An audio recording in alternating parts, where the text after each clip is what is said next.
Hello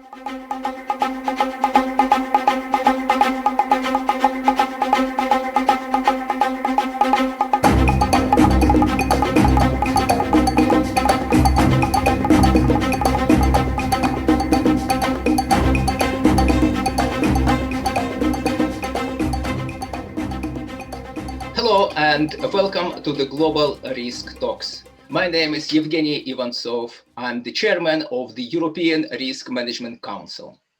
Financial institutions have been working on enhancing their operational resilience for many years. But now, when we're in the midst of the most destructive crisis in living memory, the robust operational resilience is more important than ever. Today, we will talk about what organizations should do to maintain robust operational resilience. Let me introduce my guests: Roland Chai, Group Chief Risk Officer at NASDAQ, and Jon Narveson, Managing Director at Accenture. Welcome both to the Risk Talks. Thank you, Evgeny. Let me ask Jon first. Has the operational resilience of the financial institutions passed the real-life test on the COVID-19 crisis so far? And did you spot any weaknesses in the existing operational resilience framework? Yeah, thanks for the question. I think that most organizations probably would give themselves a passing grade coming out of this COVID test. I think that the leaders are taking a deeper look at their lessons learned and opportunities for improvement. There were definitely some positive factors that were working in the bank's favor. They had better capital positions, better liquidity buffers. There was a global and universal impact of this event. It wasn't in any specific sector overall. But at the same time, it also exposed some painful realities that there's a lot of technical debt out there that can't be ignored any further, that remote workers are now part of the global workforce and infrastructure going forward, and that operations can't necessarily just be done in specific centers all the time. I think we also found that there were inadequate or incomplete business continuity plans that were previously tested, but maybe not fully rationalized or improved upon or connected. And then lastly, there were maybe some hard pivots to a new reality. Take, for example, trade surveillance for remote traders. That was something that probably wasn't fully contemplated in a remote working environment. So, will banks be able to continue to lend and borrow and trade and move money and process payments, et cetera? I mean, we can't predict the future, but we're pretty confident that the systems are still operating soundly. However, the waves of this event are still eroding the beachhead, and we're seeing that many are now exposing new risks and opportunities in this new way of working. Below those layers, maybe we're seeing that there may still be some real tests, specifically in loan portfolios and credit workouts. Many haven't yet been seen, but while FS institutions are operationally and technically resilient, I think that we're still going to see that the final score of the scoreboard is that the resiliency is important in the future. Thank you. Let me ask Roland now. One of the key parts of the operational resilience is employees. How the COVID crisis amplified the human's risk? What are the most pressing issues with people risk that CRO needs to address now? Thank you very much, Evgeny. It's a great question. And human capital is really important for financial institutions and institutions like ourselves. And they're at the core of running the organization. So I think in a pandemic and where there's a biological element of disease, it is very much, it strikes at the core of occupational health and safety. So the health and safety of the workforce is going to be crucial.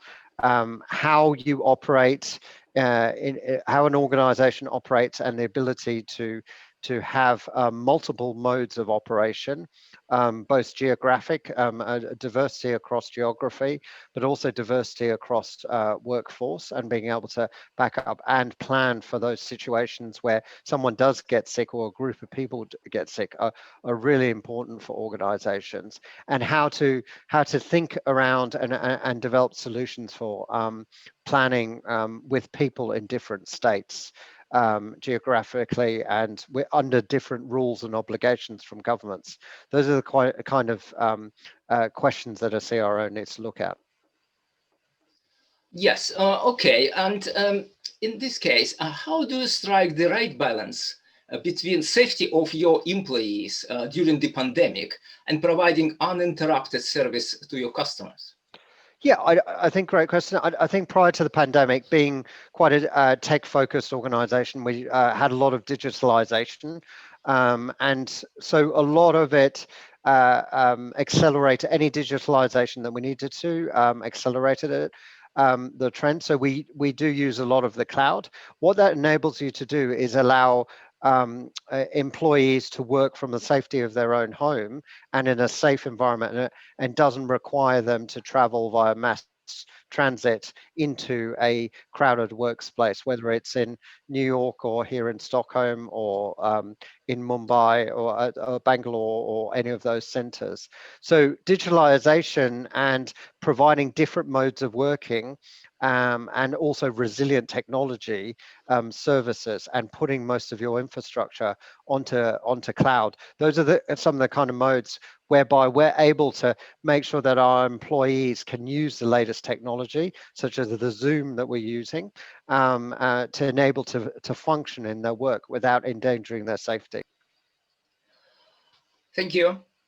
Now back to Jon. With the growing dependency on the technology that we've seen in the last several months during this crisis, how can financial institutions ensure resilience of their digital infrastructure, which is obviously so important now and will be even more important going forward? Yeah, there's no denying that the digital wave is upon us and going to continue to grow.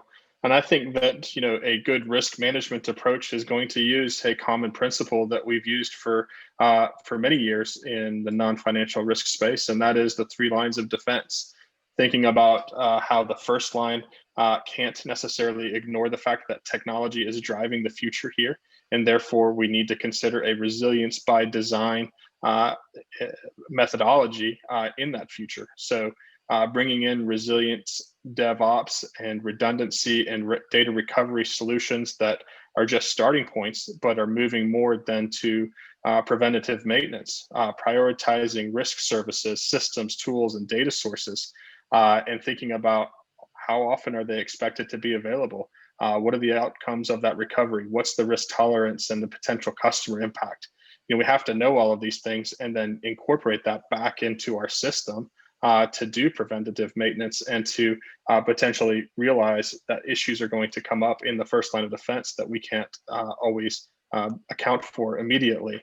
But if we take a consequential measurement approach, meaning that we're looking at what are the potential outcomes here and what that impact is going to be on our people, on our customers, on our systems and operations, then we can focus our resiliency efforts on what's most important, establishing that continuous assessment approach, looking at continuous monitoring for measuring residual risk, and using scenarios to then base out that performance or model out what the outcomes might be.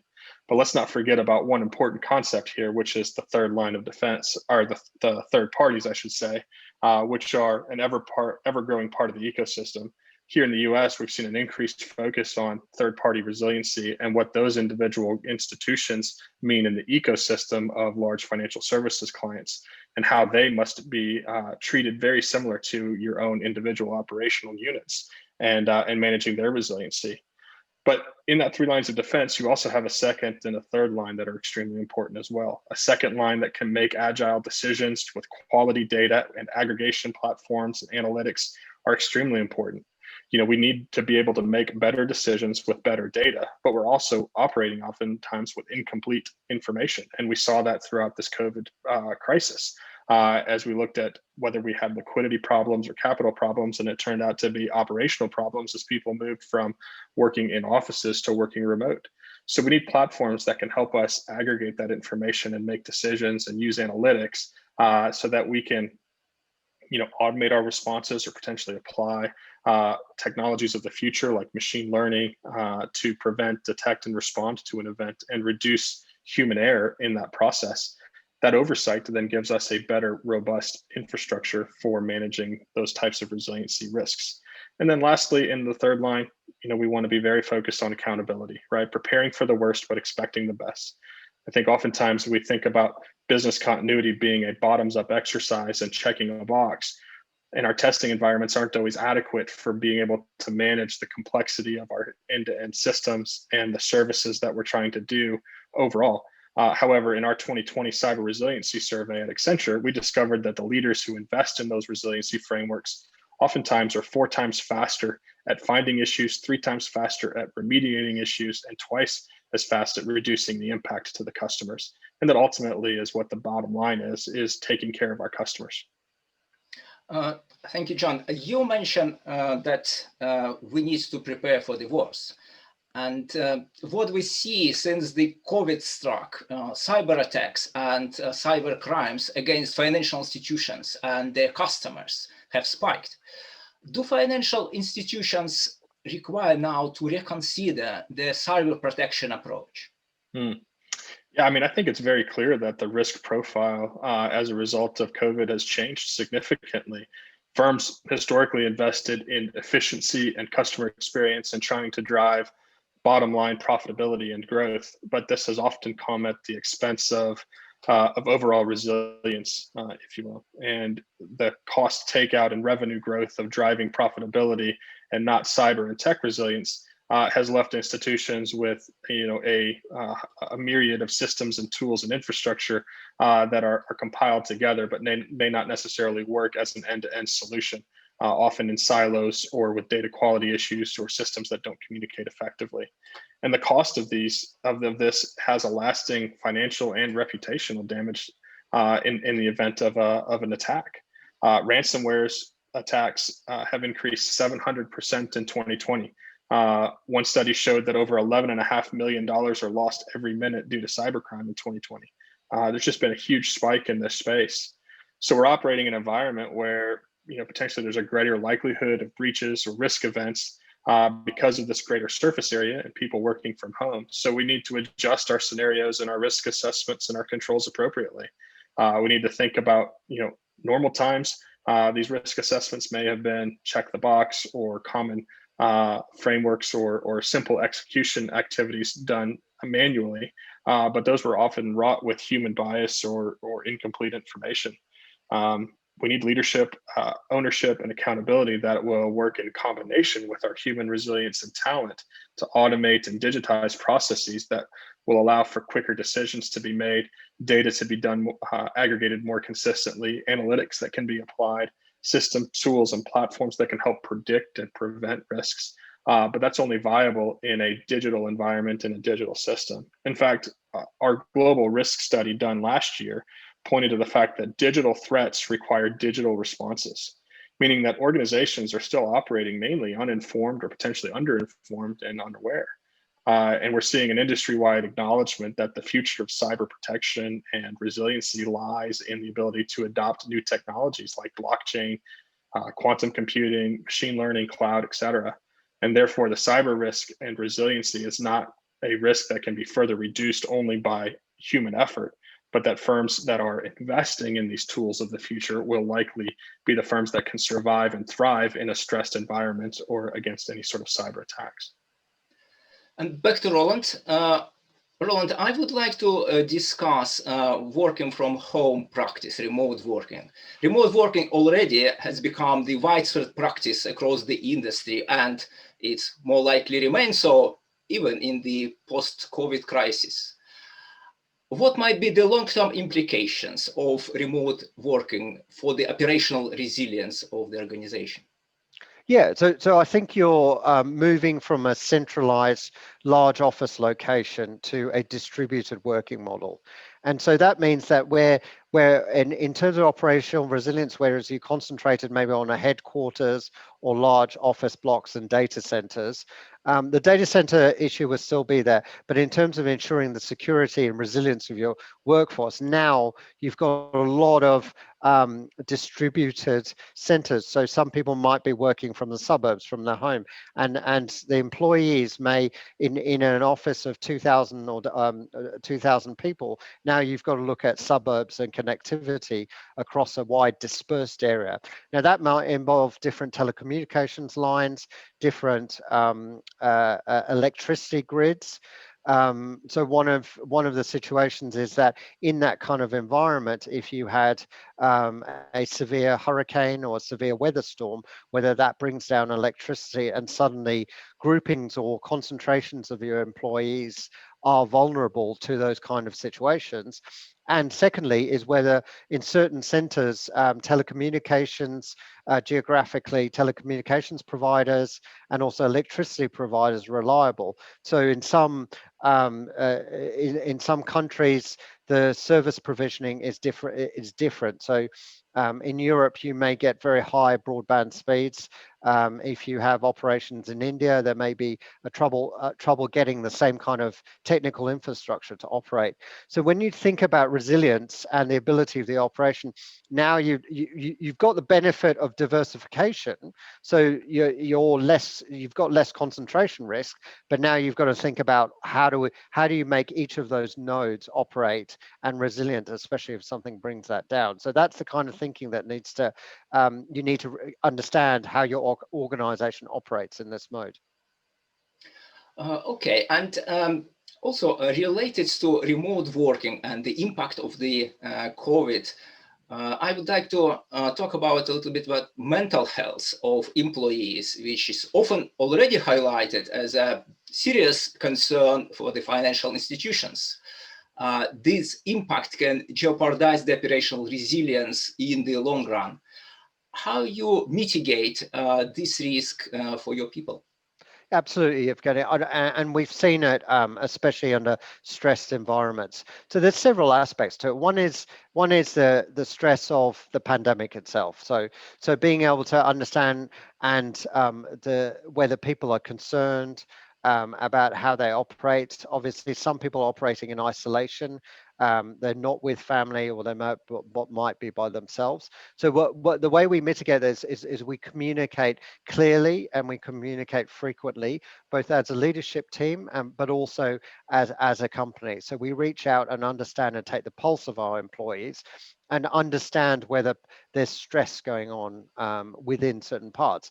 And part of that stress may also be the online way of working.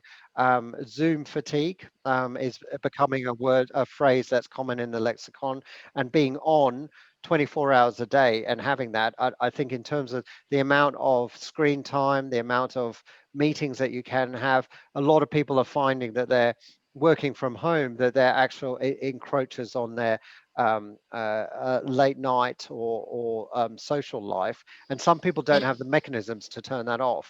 So it's understanding both from a leadership level, but also from a collaborative and a occupational health level, how do employees feel, but then also providing them the support mechanisms. So helplines, independent activities where they can be accessed independently without having any fear that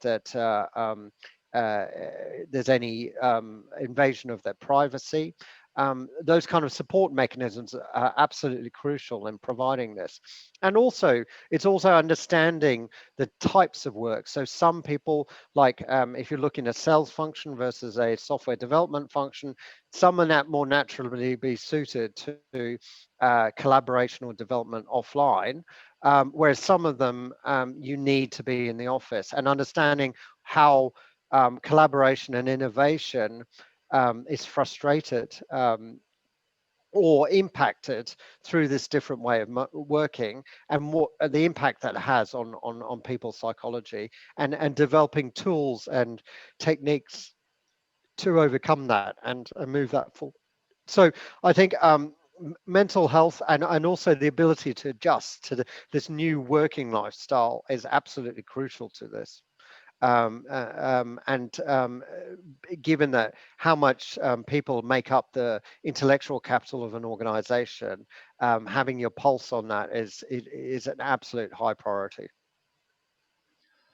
Thank you, Roland. And you mentioned Zoom fatigue. Just to avoid Zoom fatigue, we need to wrap up our interview. Roland and Jon, it was great to talk to you today.